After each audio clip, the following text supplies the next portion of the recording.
Agora são 10h07, Vitória Alves. Agora são 10h07, Cláudio Sacramento. Eu estou aqui hoje. É um prazer estar nesse horário aqui no lugar da nossa querida Lara Kertes. Um beijo pra ela, que não pôde estar aqui hoje somente, mas amanhã já estará de volta.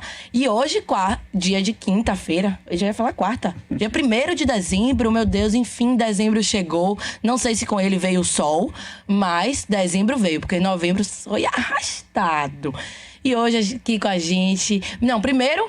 Vou fazer aqui, né, o meu dever de casa. Cláudio Sacramento, por favor, dê nossos meios de comunicação. Como é que nossos ouvintes conseguem conversar com a gente para depois fazer as honras. O ouvinte pode ligar pra gente agora e participar ao vivo pelo nosso telefone, que é o 35055000. Pode mandar sua mensagem também pelo nosso WhatsApp, que é o mesmo número, 35055000. E estamos ao vivo também no youtube.com/portal Metron. Pronto, aí vocês já sabem. Hoje a gente tem aqui nosso querido professor Murilo Melo, famoso professor de história, pra gente conversar um pouquinho mais. Aqui hoje sobre um tema que eu adoro, mas esse primeiro bloco vocês já conhecem. Ele vai conversar um bocado com vocês, vai trazer um monte de história sobre Itacaré. Que destino! Conte um pouquinho mais. É isso, Vitória, é isso. Em primeiro lugar, mandar um abraço pra Lara aí, melhoras. Prazer em conhecer você hoje, né? Finalmente. A gente tá fazendo um programa junto. Obrigado pelo famoso. Hoje é um tema que mexe com muita gente, né? Ao longo desses 30, 40 anos que eu me conheço por gente, muitos amigos, né, conhecidos, se apaixonaram pelaquela região. Alguns resolveram adotar aquela região como local de viver. Eu tenho amigos que moram em Itacaré, tenho amigos que moraram em Itacaré. E cavucando na história de Itacaré, me embrenhando nas fontes, descobri que o forasteiro, né, vou usar aqui o termo forasteiro, talvez o mais significativo da história de Itacaré, pertence a uma família que eu gosto muito, que eu tenho um carinho muito grande, que é a família Fadu. Então foi muito legal fazer esse estudo sobre a história de Itacaré, tá mergulhando nessas fontes, né?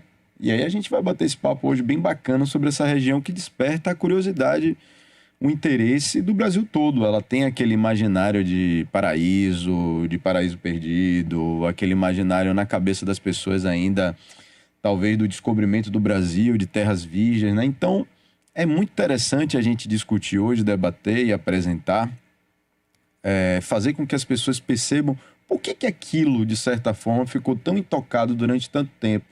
Será que os ouvintes sabem sobre isso hoje? Por que será que Itacaré?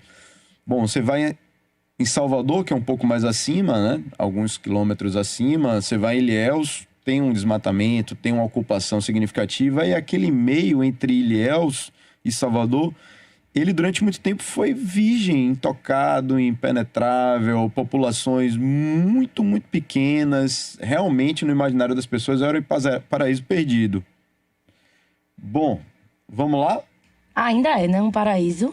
Só não é perdido mais, mas que é um paraíso, professor. Pois é, ainda é um paraíso. Mudou muito a sua configuração para o que era na década de 70. Na década de 70, Itacaré era muito diferente, né? Ainda era mais virgem ainda.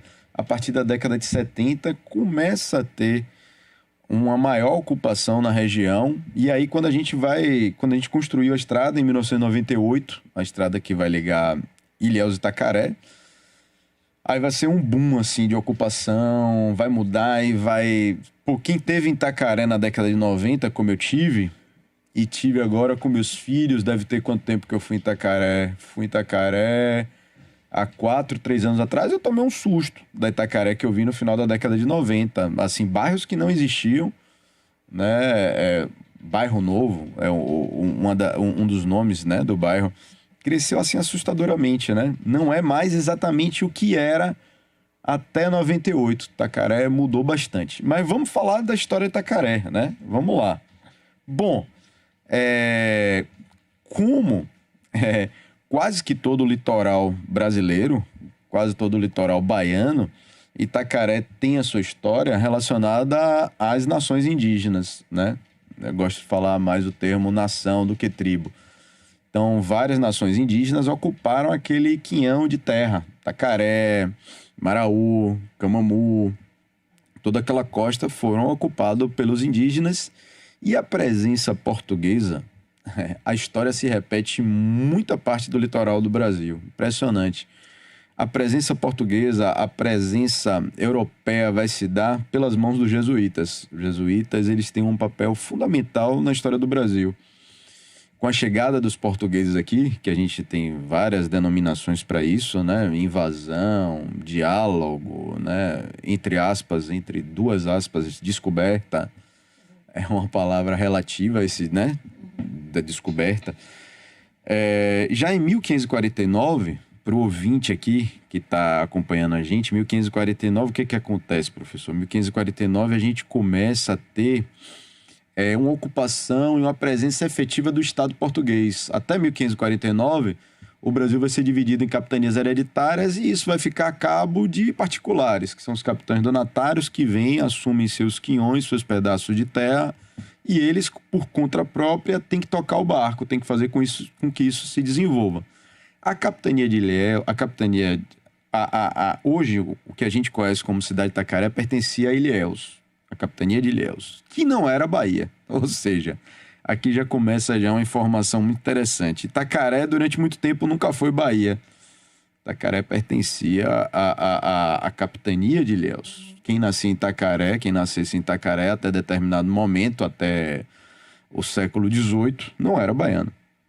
Pertencia à capitania de Ilhéus. Mas o nome já era Itacaré, professor? Gostei da pergunta, excelente. O nome Itacaré é recente. Sabe de quando é? 1931. Outro dia, ontem. Ontem, para a história é ontem. Meus alunos ficam, professor, 1931 tem tanto tempo. Não. É porque você usa a sua idade para contar o tempo. Se você olhar a história de uma maneira mais ampla, é ontem, é um piscar de olhos, 1931. O nome de Itacaré era Barra. Barra por ser uma barra. Tem tantos nomes barras no Brasil, tem a Barra, a nossa Barra, tem Barra da Tijuca, que as pessoas não sabem de onde vem a palavra barra. Barra vem de barrar, né? Vem de segurar as águas, o rio, o mar. Barra de São Miguel do Rio de Contas. Por que Barra de São Miguel? Por que São Miguel? Aí eu volto onde eu tinha parado. Os jesuítas começam a adentrar, a se embranhar pelo interior do Brasil, pelo litoral do Brasil, a partir de 1549, quando Portugal assumia efetivamente o Brasil. Portugal vai criar o governo geral e vai falar, ó, essas capitanias hereditárias estão muito soltas, os capitães donatários não estão pagando as devidas tributações, o Brasil não tem dado tanto certo, tem uma desorganização, eu percebo que eu tenho que me fazer presente. E aí, quando Portugal assume o Brasil com o governo geral, virá o primeiro jesuíta, né, Manuel da Nóbrega, padre Manuel da Nóbrega, e vai mudar a história do Brasil. Eles vão ser responsáveis pela catequese dos índios, entrar em contato com os índios, iniciar as missões. Quem está ouvindo aqui a gente, missões eram uma espécie de aldeamento indígena. E o jesuíta mais significativo dessa região sul da Bahia, região belíssima embaixo de Salvador, é o jesuíta Luiz Gran. Ele é muito importante. E ele vai dar o nome, ele vai fundar uma capela com o nome de São Miguel. E aí vem o nome anterior de Itacaré. Todo mundo acha que a gente já nasceu com o nome Itacaré. E não, esse nome é muito moderno, né? Bom. Era conhecido como Barra. Era Barra de São Miguel do Rio de Contas, né? Itacaré é o final do Rio de Contas, um rio importantíssimo para a história da Bahia, para a contemporaneidade, né? É um dos rios mais importantes que nasce, para variar, na Chapada Diamantina. Muitos e muitos rios importantíssimos para a Bahia, para as populações, né? Para os indivíduos, para os baianos, nascem na Chapada Diamantina. O Rio de Contas nasce lá em Piatã. Feliz de quem conhece essa cidade, Piatã. Vamos até combinar, falar com o Lara. A gente podia pegar um dia para a gente falar a história de Piatã. Tenho amigos lá. Ele nasce em Piatã e aí começa a cortar o território baiano e vai desaguar em Itacaré. Por isso que o nome de Itacaré era Barra de São Miguel do Rio de Contas. Os nomes das cidades eram muito grandes, né? E hoje a gente tem a tendência de diminuir esses nomes cada vez mais. E aí você sabe por que eu De onde vem o nome Itacaré? A origem do nome Itacaré? Não faço a menor ideia. Já era a minha próxima pergunta, inclusive. Pô, que bom. Me precavi aí, fiz a leitura. Bom, se a gente for para a etimologia da palavra Itacaré, estudar a palavra Itacaré, ela tem alguns significados. A gente não consegue delimitar especificamente o que significa em alguns idiomas tupis, né? Algumas palavras tupis.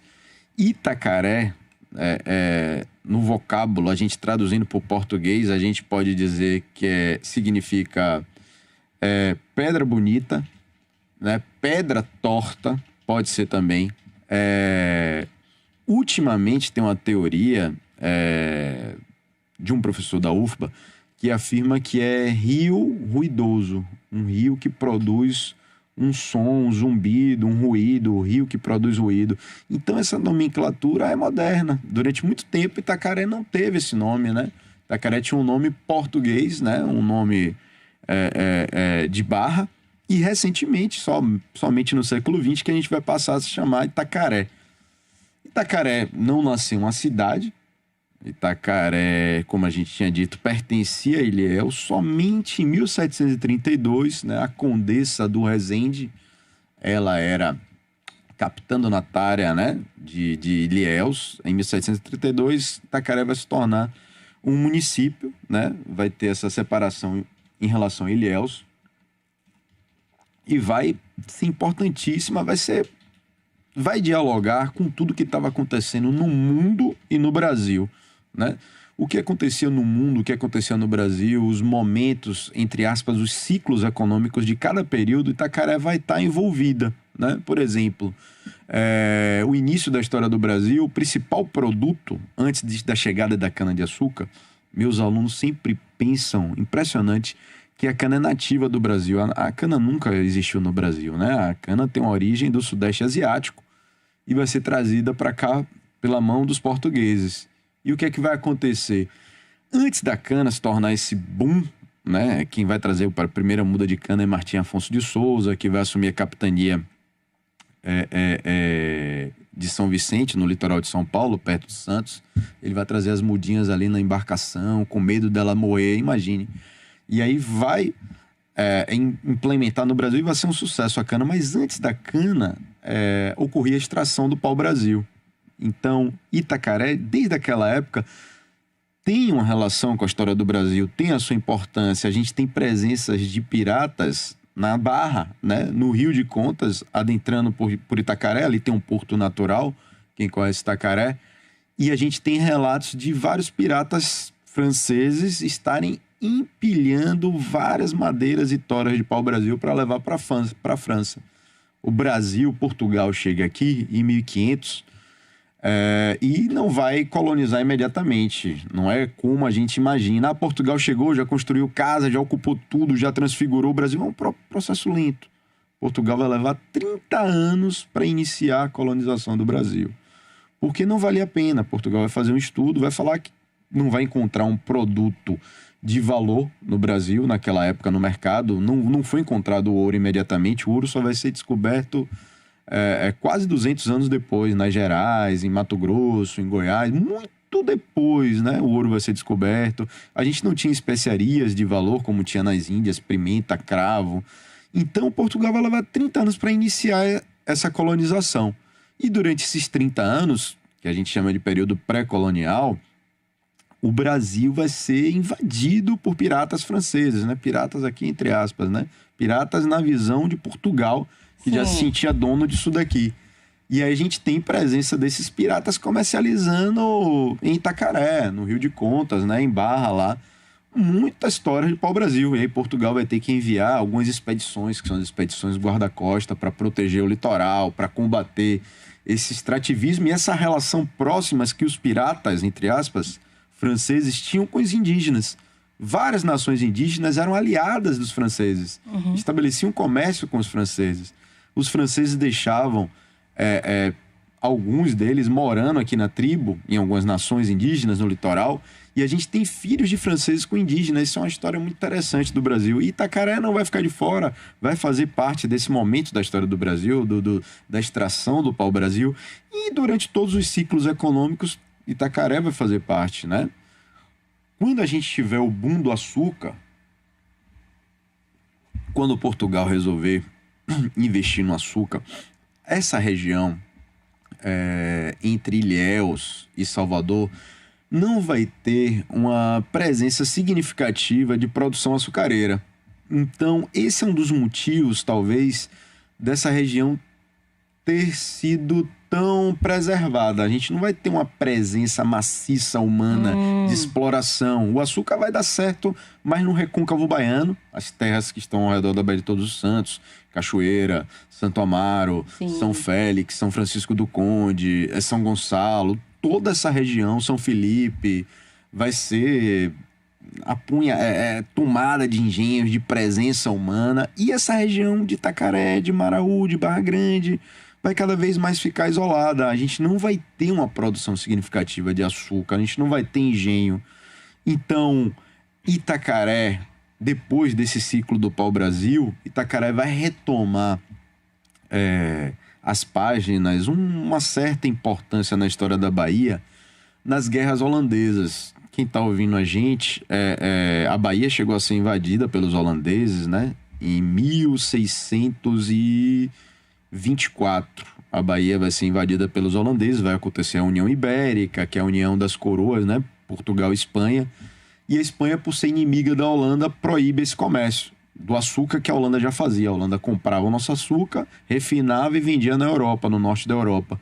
Isso vai ser proibido e a Companhia das Índias Ocidentais, uma empresa holandesa de capital privado naquela época, né, capital sobretudo judeu, vai querer invadir o Brasil, principalmente o Nordeste, para meter a mão nesse açúcar que era a galinha dos ovos de ouro. Sim. Da Holanda. A Holanda não vai querer ficar de fora. E a Holanda vai invadir Salvador, né? Vai durar pouco tempo, depois Espanha e Portugal vão retomar Salvador, e eles vão invadir depois Recife, Olinda, Pernambuco e quase todo o Nordeste. O que vai acontecer? Vai ter uma crise de abastecimento em Salvador por causa dessa invasão. Guerra gera consequências absurdas nas pessoas, né? Então a gente vai ter uma ausência de um alimento fundamental na vida do brasileiro no período colonial, no período imperial, talvez o alimento mais importante para a alimentação brasileira, que é a farinha. Então, que não tem quase valor nutritivo algum, né? A farinha é muito pobre, né, em nutrição. A nossa alimentação se baseava em farinha, em carne seca. Quem morava no litoral, peixe seco, né? A gente se alimentava muito disso, era uma alimentação carente, né? E o que é que vai acontecer? O governo português vai obrigar a região de Itacaré, a região sul da Bahia, a região de Valença, cidades e vilas que ficavam no sertão a produzir. Ilhéus também vai entrar na jogada.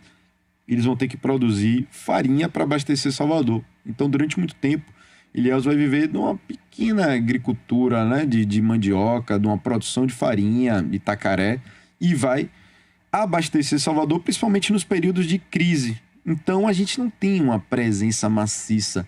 Enquanto Salvador estava, digamos, numa terminologia bem popular, estourada, né? Um monte de gente morando, era a capital do Brasil, sim, era o centro onde tudo acontecia, onde você resolvia suas questões burocráticas, onde moravam os principais políticos do Brasil, né? Enfim, e o seu recôncavo, né? Cheio de fazendas, engenhos, né? A produção açucareira fortíssima. Mas ao sul não aconteceu isso. A gente viu um lugar ficar intocável, um lugar ficar cada vez mais longe dos olhares da maioria das pessoas, e isso vai permanecer durante um bom tempo. Os vários ciclos da história do Brasil, Itacaré e aquela região vai ficar de fora desse boom, sim, econômico, desse boom populacional, né? Sim. Então, a gente vai começar a ter uma presença humana mais forte em Itacaré quando a gente descobrir que tem um produto que poderia dar super certo no sul da Bahia, que é o cacau. O Theobroma cacau. Professor, o que é Theobroma cacau? Theobroma cacau é o nome científico, né? O Theo, para quem está ouvindo a gente, é Deus, né? Theo é Deus, teologia, né? É o estudo de Deus, né? Então, Theobroma é alimento sagrado, alimento divino. O cacau tinha essa propriedade de ser mágica, né? era cultuado na América Central. Os maias se utilizavam bastante do cacau, os astecas se utilizavam do cacau. Antes dele, né, os olmecas lá da América Central, mas sempre num ritual mágico, num ritual de espiritualidade, de religiosidade, né? As pessoas, os líderes religiosos em cerimônias bebiam cacau. E não era doce, né? Hoje a gente associa o cacau ao leite. A gente naturaliza tudo. A gente nasceu num momento e a gente acha que sempre foi assim na história. Não, não era assim. O cacau nunca foi ingerido ao leite, nunca foi ingerido em barra. Você conhece o cacau assim. O cacau, o chocolate, ele sempre foi ingerido, ele sempre foi torrado, né, triturado, e aí os maias, os olmecas, os astecas misturavam com anis, baunilha, pimenta, sal, e aí faziam uma bebida e tomava. Ele cientificamente tem um efeito, né, quase que alucinógeno, né, uma alteração, essa semente de cacau provoca na gente. E aí, em 1734, um viajante, né, os viajantes mudam a história de um lugar. Um viajante francês, né, de nome Louis, como boa parte dos franceses daquela época, né, Louis. Vide os reis franceses, né, quase todos foram Louis, né, em português. Louis Varnet é um homem que passa pela Amazônia. A Amazônia tem uma conexão maior com a América Central, com o Caribe. A Amazônia está mais ao norte, né? Então, de lá da Amazônia, ele vai trazer a primeira semente de cacau para a Bahia.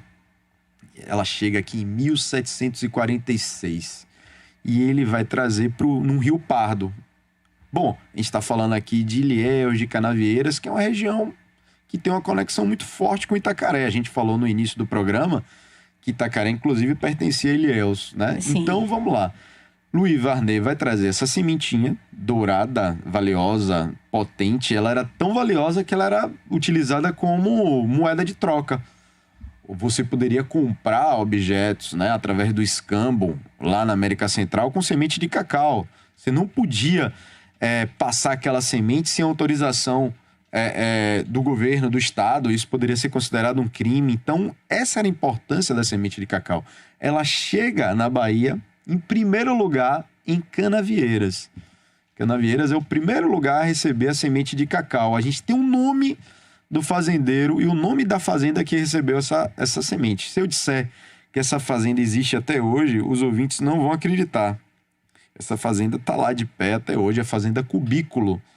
Imagine como a Fazenda Cubículo poderia explorar isso daí, né? Como seria maravilhoso. Pô, venha ver aqui a fazenda que recebeu o primeiro cacau da história da Bahia. Olha a importância. Talvez o primeiro cacau da história do Brasil, né? Tinha uma plantação na Amazônia, mas era parque. A gente não tem um registro histórico disso. Então, essa fazenda tem um significado histórico potentíssimo. E o dono da fazenda era Antônio Dias. Ele vai receber essa semente, vai plantar.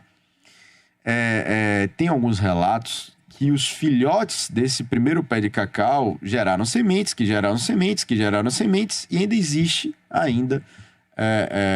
um segmento desse primeiro cacau da história da Bahia. Imagine a importância disso daí. De lá, de Canavieiras, o cacau vai ser introduzido em Ilhéus, e aí vai ser um boom, vai mudar a história do sul da Bahia, né? Vai mudar para sempre. Gente do mundo inteiro vai morar em Ilhéus. Ilhéus vai virar uma cidade cosmopolita. Eu tenho amigos de origem suíça, alemã, que eles nem sabem direito a história dele. E aí eu converso com eles, não, o seu nome é de origem francesa. Murilo, é sério, professor? Eu explico, né? Vocês vieram pra cá, tem muitos árabes. A gente tem famílias e famílias árabes em Ilhéus, né? Muita gente. E muita gente que mora hoje. Meus alunos, quando eu bato no nome e vejo determinados nomes, Rosenberg, nomes de judeu, nomes de alemães, Wildenberg, eu falo, você é de Ilhéus, hein? Adame, né? E os alunos, professor, eu não. Vai perguntar a sua avó. Aí volta, pergunta. Não, professor, você tem toda a razão, tal, não sei o quê. Nossa. Então, Ilhéus vai se tornar essa cidade cosmopolita que nunca foi. Por causa do cacau, vai ser uma febre. E de Ilhéus, o cacau vai começar a se espalhar pelos interiores do sul da Bahia. Vai para Ubaitaba, vai dar super certo e chega em Itacaré. E aí, quando o cacau chega em Itacaré, no começo do século XX, a gente vai ter um crescimento populacional, né? Itacaré vai deixar de ser aquela vilinha de pescador acanhada em relação ao número de pessoas, né? Itacaré tem uma natureza tão pujante que a mata chegava quase até a praia, como chega em alguns lugares de Itacaré. Não na cidade mais, porque foi devastada. Não, é um pouco mais distante, né? Para chegar nas praias, ainda vem muita presença. É uma geografia diferente que Itacaré apresenta em relação ao litoral todo do Brasil. Poucos lugares do Brasil, principalmente na Bahia e no Nordeste, você vê uma Mata Atlântica avançar quase a faixa de areia. Se a gente subir aqui em Salvador, se a gente pegar o carro, a gente pegar Praia do Forte, Sergipe, Aracaju, Maceió, é quase tudo duna. Quase todas têm a mesma formação, não tem uma mata pujante, fechada, linda, exuberante. A mata de Itacaré é exuberante, é uma coisa... Você tem jaqueira. A jaqueira é uma árvore que não nasce em qualquer lugar, né? Você tem jaqueira na praia. Meu Deus, Itacaré em poucos lugares do mundo tem esse privilégio, né? De ter árvores tão frondosas, grandiosas, tão pertinho da costa. A gente já tá... Itacaré realmente é uma delícia pra gente conversar e saber da história. Eu tô aqui anotando um monte de coisa, porque eu adoro ir pra lá. Então, assim, muito provavelmente, em pouco tempo eu estarei lá. E eu já quero ir com esse novo formato, assim, essa nova leitura de Itacaré. Chegar lá e saber de tudo isso. Meu Deus, que coisa rica, viu? Vamos ali no intervalo comercial rapidinho. Eu juro que é muito rápido. Fiquem aí, que a gente volta já. O Metrópole Turismo e Conexões volta já. Não perca seu lugar nesse voo. A rádio da cidade, Metrópole FM. Voe com os aviões mais modernos e sustentáveis e conecte-se a mais de 35 destinos europeus com a Air Europa. 2 frequências semanais com voos diretos de Salvador a Madrid, a partir de 21 de dezembro. Acesse nosso site aereuropa.com ou consulte seu agente de viagens. Parcelamento em até 10 vezes sem juros. Air Europa, você decide. Tá sabendo da promoção do fim de ano Campeão Atacarejo? São milhares de vales compras de R$500 e prêmios semanais de R$20 mil para você fazer a festa. A cada R$100 em compras, cadastre-se no site finjanoatacarejo.com.br e concorra na hora vale compras de R$500 e guarde seus números da sorte para concorrer a R$20 mil toda semana. Dobre suas chances comprando produtos participantes. Fim de ano Campeão Atacarejo. Participe! Consulte o regulamento no site. Com o Travelex Bank, seu negócio não tem fronteiras. Faça operações internacionais com nossos especialistas em câmbio. Ligue 0800 014 1010. Travelex Bank, seu banco de câmbio 100% digital, 100% pessoal. Dicas de aprovação múltipla. Somos um dos cursos preparatórios para a carreira pública e exames da OAB que mais aprova no Brasil, com um índice de 89%. Isso significa mais de um aprovado por dia. Se quer mudar o curso de sua vida, fale com a gente e comece hoje mesmo a se preparar com os melhores professores do Brasil. Para ficar por dentro de mais dicas sobre concursos públicos e exame da OAB, acesse portalmultipla.com.br. Todo mundo sabe que a ITS Brasil é a melhor internet e tem os melhores planos residenciais e empresariais. ITS Brasil é a internet para você e sua empresa. São diversos planos, todos com estabilidade, segurança e velocidade. ITS, líder em fornecimento de internet. Contrate itsbrasil.net ou ligue para 71 3402 0800. ITS Brasil, excelência em internet. Brisa, sol, terra e mar te esperam na costa do Sauípe. Você não precisa de férias para curtir o paraíso. Coloque os pés na areia, encante-se com o espetáculo da natureza. Se delicie em um resort all-inclusive, pertinho de você. A costa do Sauípe é sua e tá pronta para te receber. costa do Sauípe. Bahia de verdade. Metrópole Autos, o seu programa preferido das manhãs de sábado. Dicas dos especialistas, avaliação de veículos, novidades das montadoras, entrevistas e a sua participação. Metrópole Autos, seu sábado agora com mais informação e diversão. Oferecimento Via Sul Jeep. Jeep é na Via Sul e Autoescola Iguatemi. Metrópole Autos, às 11 da manhã. A rádio da cidade.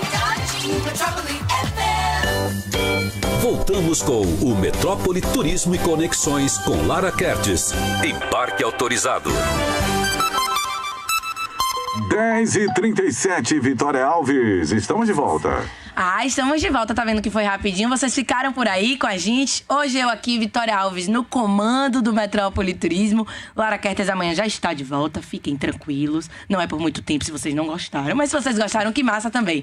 A gente tá aqui hoje com o professor Murilo Melo, conversando um bocado sobre Itacaré, esse destino que eu tanto gosto. Esse destino delicioso, que é realmente um paraíso. E a gente tava sabendo aqui da história desse lugar. E agora a gente vai conversar um pouquinho sobre outros âmbitos, né? Sobre outros fatores, outros braços, outros galhos de Itacaré. Professor Murilo, você na voz. Vamos lá, siga com sua aula, que eu tô aqui Vitória. só anotando tudo.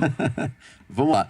Então, onde a gente tinha parado, né, o professor, ele segue a linha do tempo, assim, é absurdo, né? Não se perde. Onde a gente tinha parado do boom do cacau, né? A gente vai ter essa corrida pelo cacau, essa atração de seres humanos em volta do sul da Bahia. Todo mundo querendo enriquecer, sobreviver, ter uma vida melhor. Vem gente do mundo árabe, né? Como eu tinha dito, Suíça, Alemanha, franceses. Se você é Bittencourt, seus parentes foram primeiro para Ilhéus. Se você é Pomponé, né? Esses sobrenomes, primeiro você foi para lá, para Ilhéus, né? Enfim, vários árabes, Rafu. A gente tem uma série, né? De nomes. Nasal, meu amigo Nasal, que deve estar ouvindo aqui.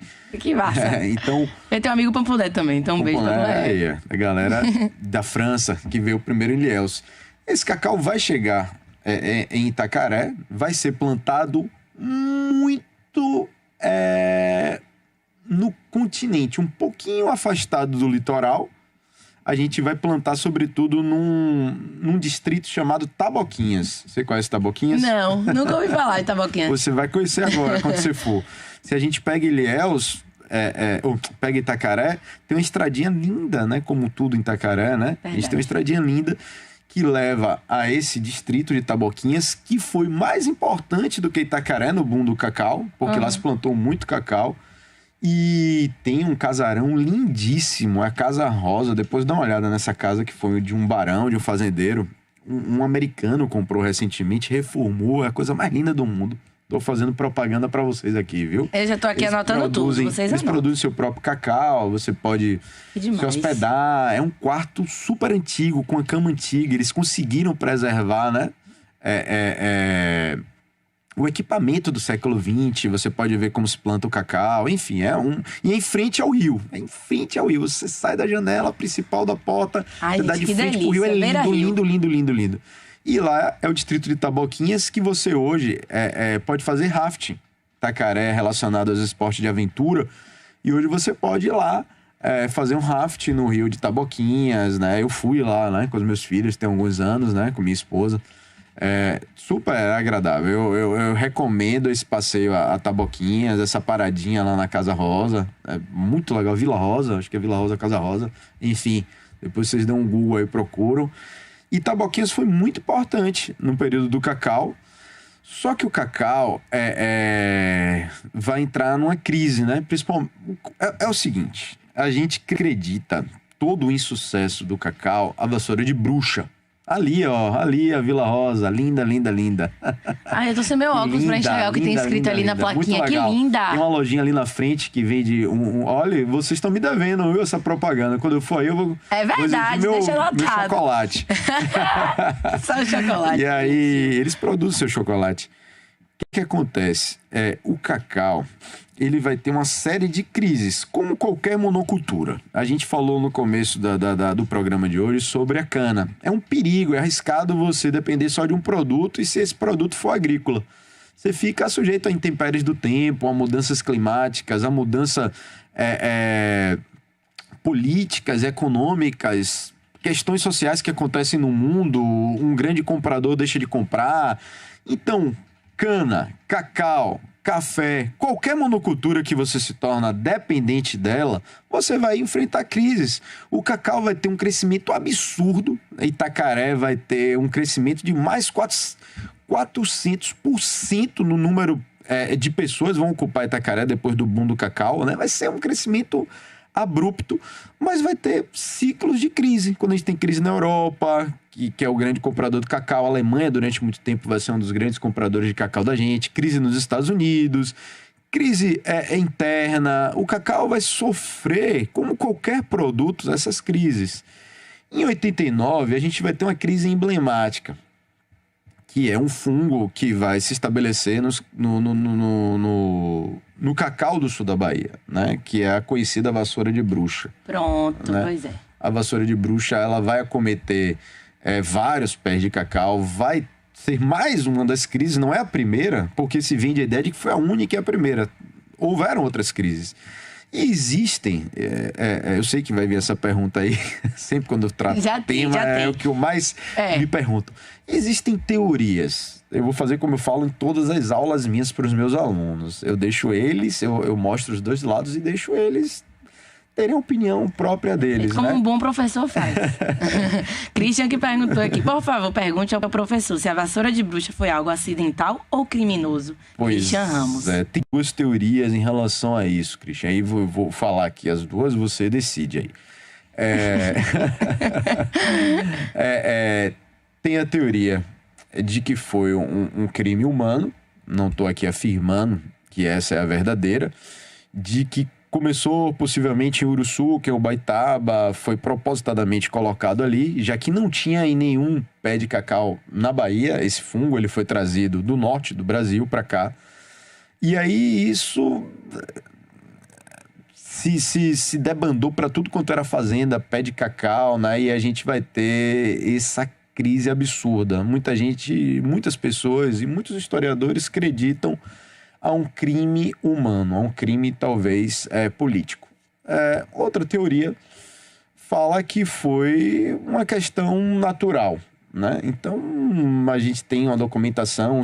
Christian, se você se interessa pelo tema, eu tenho no meu canal do YouTube alguns vídeos falando sobre isso. Até um programa que eu fiz aqui com Lara, que a gente debateu muito, a gente falando sobre a história de Ilhéus. Vá lá no YouTube, Murilo Melo História, só que o Melo é com dois L's. Murilo Melo com dois L's no canal do YouTube.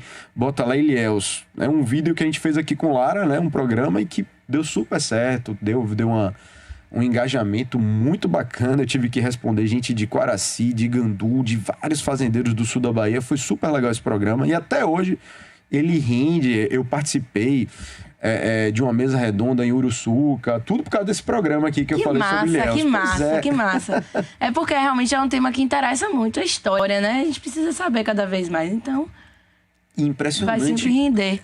Olha lá, o canal do YouTube do professor Murilo Melo. Então, quem tiver aí no YouTube já tá acompanhando. Murilo Melo com 2L, História. Que legal. Maravilha. Obrigada, Puri. Então, seguindo essa linha cronológica da história de Itacaré, o cacau vai entrar em crise, né? Vai ter um abandono assim populacional na cidade, porque é muito pragmático isso. O ser humano fica onde o dinheiro tá rolando. A gente precisa sobreviver, a gente precisa comer. Então os seres humanos eles sempre estão procurando os polos urbanos, né? Os centros que gerem emprego, que gerem comida, que gerem renda para ele. E com a crise do cacau, Itacaré vai voltar a se esvaziar, né, de uma maneira populacional. A natureza vai tomar conta de novo. Impressionante a pujança daquela natureza, a umidade, o nível de chuva, as falésias de Itacaré. Ela é toda preparada para ter aquela natureza pujante. As falésias dela são de rocha, então tem terra boa. Não é uma falésia de areia como você vê em Pipa ou todo o litoral aqui, né, nordestino da gente. Itacaré é diferente de tudo. Itacaré é diferente de tudo. Então, rapidamente, o mato vai tomar conta das casas, Itacaré vai voltar a ser acanhada de forma populacional, até que vem a década de 70. A década de 70 muda toda a história de Itacaré, né? Assim como o cacau mudou a história dela, assim como a presença jesuíta mudou a história dela, o que vai mudar a história de Itacaré agora é o surf. O surf vai mudar a história de Itacaré. Então, os aventureiros, os baianos principalmente, né? O surf ele não tem uma história longa no Brasil e nem no mundo, né? O surf tem uma história recente, uma história do século XX, né? Existia uma prática no Havaí, que era, né, local de lá, e depois vai começar a se espalhar pelo mundo a partir do século XX, e alguns baianos aventureiros vão começar a procurar, em bom baianês, picos, né? Lugares lindos, que tem uma onda aprazível. E o primeiro forasteiro a descobrir aquelas ondas é um amigo meu por tabela. Eu sou muito amigo do sobrinho dele. Que massa. Todo mundo fala, professor, você conhece todo mundo da Bahia. Professor, por semestre tem quantos alunos? Acho que 200. Então eu conheço muita gente mesmo. Mas Maurício não é meu amigo, não foi meu aluno. Ele é meu amigo por outras questões, né? A vida nos aproximou. Fadu, a família Fadu. É o tio de Maurício, Ronaldo, que é o primeiro forasteiro a descobrir as ondas de Itacaré. É Ronaldo Fadu, essa lenda aí, esse lobo do mar. Se vocês derem um Google, vocês vão ver que figura é. Ronaldo teve lá em 74, Ronaldo ainda é vivo. Não mora mais em Itacaré, mora hoje em Barra Grande. Meu Deus, que vida chata. Sai de Itacaré pra Barra Grande. Não tem luz elétrica. Maurício sempre falou muito de Ronaldo pra mim. Eu não conheço o Ronaldo pessoalmente, mas Maurício fala, pô, professor Murilão, você tem que conhecer Ronaldo, meu tio, você vai adorar ele e tal. Ele mora sem luz elétrica, surfa até hoje. Já tem uma certa idade, né, Ronaldo? E ele vai ser, simbolicamente, ou talvez tenha sido mesmo, o pioneirão de fora a descobrir aquele lugar, talvez por acaso, procurando onda, seguiu o curso do... O acesso a Itacaré era impossível. Um dos fatores que fez Itacaré ser intocada é o acesso difícil. Você chegar lá era muito difícil. Então o Ronaldo Fadu vai descobrir aquilo ali.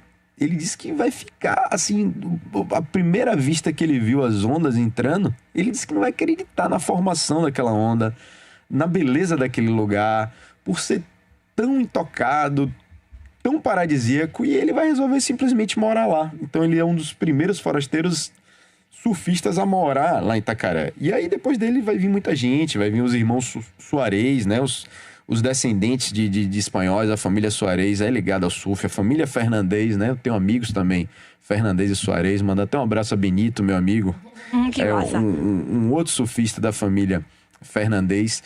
Os irmãos Soares vão morar lá também, Fadu já vai estar lá, a gente vai ter a presença de paulistas lá também, e aí cada vez mais vai atrair o olhar das pessoas. Pessoas locais também vão surfar, né? Vão aprender, não conheciam prancha. É a galera de fora que vai trazer essa prática e vão ficar alucinados, né? O surf não é só um esporte, é um estilo de vida. Totalmente. A gente vai ter... Eu pesquisei, viu? Tubão é um cara importante, Caneta é outro cara importante, né? A gente tem Jadson também, que é um cara importante. São pessoas locais que vão aprender a surfar e vão mudar a sua relação com o universo. O esporte, o surf... te dá essa possibilidade, né? De você se conectar com aquilo e ter uma outra vida, uma vida diferente. Em Itacaré, antes da chegada dos surfistas, você geralmente era pescador, vivia ali da pesca, não tinha acesso a carne bovina, você comia frutos do mar quase todos os dias, era uma vida simples, com a sua visão específica de mundo. E os surfistas... vão trazer os valores da cidade grande, os valores de Salvador. Eles já tinham relação com os Estados Unidos, com a Califórnia. Vão trazer esses valores que inicialmente vai ser difícil, né? Esse contato não é fácil. Implantar porque você ali, né? tem um universo tradicional de pessoas que já vivem lá há muito tempo, com sua maneira de pensar. E chega uma galera de fora com outra relação com o universo. O que esses dois querem aqui? Que eram vistos como os doidos, né? Não era bom pra família ter um filho andando com aquela galera ali. É verdade. Mas Itacaré é um destino que a galera procura, os surfistas procuram, e as surfistas também procuram muito para pegar boas ondas. Inclusive, já foi cenário de etapas importantes de campeonato de surf, né? Meu namorado aqui, um beijo, inclusive, Gabriel, tio, direto viaja para Itacaré com a pranchinha em cima do carro, pega lá as 4 horas de estrada e vai direto ao surf. Tá certíssimo. A formação das ondas de Itacaré na Bahia são únicas, né? Tanto que ela é chamada de Havaí Baiano. O Havaí Baiano. É o Havaí Baiano, é melhor. E temos uma praia chamada Havaizinho, que é uma das minhas preferidas. Tô sabendo aí. Contei aqui pro professor no intervalo. Pois é. Então, com a chegada dos surfistas, Itacaré vai mudar muito. Vai ser difícil esse diálogo inicial com a população nativa. São valores diferentes, mundo diferentes. Mas nada melhor do que o tempo. O tempo, ele é sábio. E o tempo vai fazer com que essa relação se torne amistosa. Você passa a conhecer melhor a pessoa depois de alguns anos. E o surf vai trazer, junto com ele, uma consciência ambiental. Os surfistas vão começar a querer preservar aquilo. A perceber que já não tem mais na cidade de onde ele vem. Então os surfistas chegam com outros valores e com a missão de deixar aquilo intocado. E aí vai ter um conflito com outras pessoas que moravam na região que pela primeira vez começaram a ver a possibilidade de ter novos empregos. Então o boom populacional vai ser bom para muita gente que já morava lá. Porque você vai ter a possibilidade de ganhar mais, de melhorar a sua vida. Mas para a galera que estava chegando de fora, eles tinham uma outra visão. Eles vão querer deixar aquilo intocado, que ninguém conheça, né? E os surfistas vão criar associação de surf, né? As pessoas de fora vão criar associação de preservação da natureza, como o Boto Negro, que tem uma história interessante de Itacaré. Quem gostar do tema, só me procurar, que eu tenho um material para disponibilizar para as pessoas. Pode ir no meu Instagram também, legal. Murilo Melo com 2 L's, História, igual o YouTube. Murilo Melo com 2 L's, História, é o meu Instagram. Eu sempre tô botando coisa sobre a história da Bahia, né? Invariavelmente eu vou botar nessa semana muita coisa sobre Itacaré. E é interessante vocês conhecerem a história do Boto Negro, que lutou pela preservação ambiental, né? O Boto Negro é um boto, né? É uma alusão ao boto, que é um animal que lembra muito o golfinho, que aparece na região. Itacaré, como a gente falou no início, é a foz, né, do Rio de Contas, né? Então lá tem a presença de várias espécies de peixes, de mamíferos, né? Enfim, é um rio caudaloso, riquíssimo. Então, essa galera de fora vai trazer essa consciência ambiental, mas vai trazer também a degradação, né? Quando é que começa esse boom populacional? Não é especificamente com o surf. O surf vai mudar, mas não vai trazer tanta gente. É a construção da estrada Ilhéus-Itacaré, que é a primeira estrada ecológica, realmente ecológica do Brasil. Que demais! Não era ligada, Itacaré era totalmente isolada. Em 98 ela vai ser inaugurada. Eu vou pegar essa estrada já na inauguração. A gente vai ter um acesso mais fácil de Ilhéus. Eu tenho uma relação com Ilhéus também, tenho parentes em Ilhéus. E aí, muitas pessoas que moravam no interior, nos distritos, vão querer morar em Itacaré para melhorar de vida, para ter um emprego, para trabalhar como jardineiro, para ter outros serviços, para sustentar a família. Então vai ter esse boom. A cidade não tinha uma estrutura para receber tanta gente, vai começar a ter problemas de terra envolvendo a cidade, né? Enfim, a Praia da Concha era uma fazenda particular, né? A Praia da Pituba também, o bairro da Pituba, você que deve conhecer lá, também era particular. E vai ter muita briga pelas posses de terra, e a população que vai começar a procurar Itacaré como forma de sobrevivência, de melhoria de vida, vai ser deslocada para o bairro novo, né? O Porto de Trás. E aí Itacaré vai mudar muito a sua configuração. Hoje você vai ver que ela cresceu bastante, de maneira desordenada, precisa ter um trabalho legal sobre isso, né? Dos órgãos públicos, né? Realmente eu não conheci Itacaré assim, na última vez que eu fui lá, assim, enfim, mas é uma sinuca de bico, né? E aí, o que a gente vai fazer? A gente não vai impedir as pessoas de irem lá, é difícil a gente resolver isso, né? As pessoas querem melhorar de vida, esse olhar atento também é importante. Então é uma situação difícil. Então Itacaré vai se tornar, a partir da chegada dos surfistas, a partir dessa estrada que é construída, a partir da ponte que vai ligar Salvador a Itacaré, esse boom populacional. e vai se tornar talvez a capital dos esportes radicais daqui da Bahia. Você que quer praticar surf, você quer praticar rafting, você quer praticar escalar árvores, você tem várias opções em Itacaré, né? Virou realmente esse centro bacana, que se cultua a vida, que se cultua o esporte, que se cultua a natureza. Total. Então... E assim, depois dessa aula aqui do professor Murilo Mello, a gente percebe que Itacaré por muito tempo ficou ali de coadjuvante, ali, né, meio que escanteado, e se tornou esse protagonista hoje do nosso estado. Que bom, é um paraíso baiano. E Itacaré tem muita coisa. Pô, infelizmente chegou ao final do nosso programa, são 10h56. Eu nem acredito, tinha muita coisa pra falar, pra perguntar, muitas dúvidas. Fala isso. Um monte de coisa pra gente conversar aqui, mas chegou ao fim. Eu tô, antes de encerrar, máximo respeito, máxima admiração aos surfistas. Eles que nos ensinam, né? Esse respeito à natureza, a relação muito boa com o mar, essa relação de respeito total, sabe? Eu acho que o surf tem um papel social de extrema relevância. E aqui fica meu abraço, meu especial mesmo, para todos os surfistas. E ao professor Murilo Mello, que hoje nos trouxe essa aula muito bem dada, sem PowerPoint, de Itacaré. Que prazer conversar com você. Ô, Vitória, tudo meu. Legal demais ter você aqui, essa vibe massa pra frente, bacana. Que massa, que coincidência que caiu Itacaré hoje, nesse dia que estou legal. aqui substituindo lá. Agora, eu sei que deve estar chegando várias dúvidas, eu tiro todas. Toda vez que eu venho aqui com Lara, em outros programas com Guerreiro, eu sempre faço questão de tirar dúvida. Só me procurar no Instagram, eu já dei o Instagram, vá lá, pode perguntar, eu respondo com a maior paciência e boa vontade possível. Eu adoro responder. Que vá lá. Professor, gente. E deixar um abraço pra nova moradora de Itacaré. Eu tenho uma amiga, irmã minha, que é de Rio Real. Ela sempre me falou, a fazendeira, a rainha do gado. Ela escolheu Itacaré pra morar recentemente, Márcia Barbosa. E ela falou, Márcia, eu vou dedicar esse programa a você, viu? A nova moradora de Itacaré abandonou tudo e tá lá montando o seu sítiozinho. Que demais! Boa sorte aí nessa nova empreitada. Que delícia, viu? Viver em Itacaré, esse é o meu sonho. Quem sabe um dia. Márcia, um beijo pra você e um beijo pra professor Murilo. Minha gente, chegamos ao fim. Ao meio-dia estamos de volta. Mário Kertes, Nardelli Gomes e eu, Vitória Alves. Um beijo, foi um prazer estar aqui. O Metrópole Turismo e Conexões volta já. Não perca seu lugar nesse voo. A rádio da cidade, Metrópole FM. Vida, esperança, ano novo, de amor, paz e prosperidade.